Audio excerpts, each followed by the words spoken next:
स्वागत है आपके अपने चैनल ऑल अबाउट फास्टैग में। चैनल पर नए हैं तो चैनल को सब्सक्राइब करना ना भूले। कर्मचारी भविष्य निधि संगठन एम्प्लॉइज प्रोविडेंट फंड ऑर्गेनाइजेशन ने अपने पात्र ग्राहकों को उच्च पेंशन विकल्प चुनने का मौका दिया है, मगर कर्मचारी जानना चाहता है कि ज़्यादा पेंशन, हाई पेंशन का विकल्प सही है या नहीं और इसमें निवेश करना चाहिए या नहीं।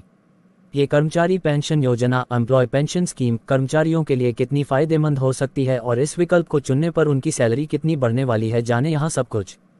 कर्मचारी भविष्य निधि संगठन एम्प्लॉइज प्रोविडेंट फंड ऑर्गेनाइजेशन ने अपने क्षेत्रीय कार्यालयों द्वारा संयुक्त विकल्प फॉर्म को संभालने के संबंध में एक कार्यालय आदेश में जानकारी दी है। ईपीएफओ ने कहा कि एक सुविधा दी जाएगी जिसके लिए यूआरएल जल्द ही बताया जाएगा।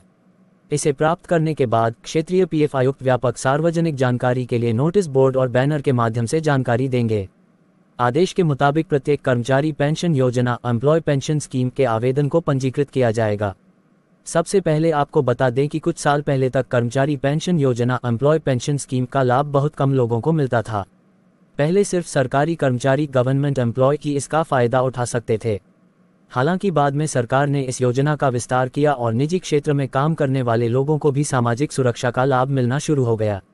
ये बदलाव साल 1995 में हुआ और इसीलिए इस कर्मचारी भविष्य निधि संगठन एम्प्लॉइज प्रोविडेंट फंड ऑर्गेनाइजेशन ने इस योजना को एप्स 95 यानी कर्मचारी पेंशन योजना 1995 के नाम से भी जाना जाता है। कर्मचारी पेंशन योजना एम्प्लॉय पेंशन स्कीम यानी ईपीएस नवंबर 1995 में अस्तित्व में आई। इस पेंशन योजना के तहत कर्मचारी भविष्य निधि संगठन ईपीएफओ कर्मचारियों को रिटायरमेंट के बाद पेंशन देता है।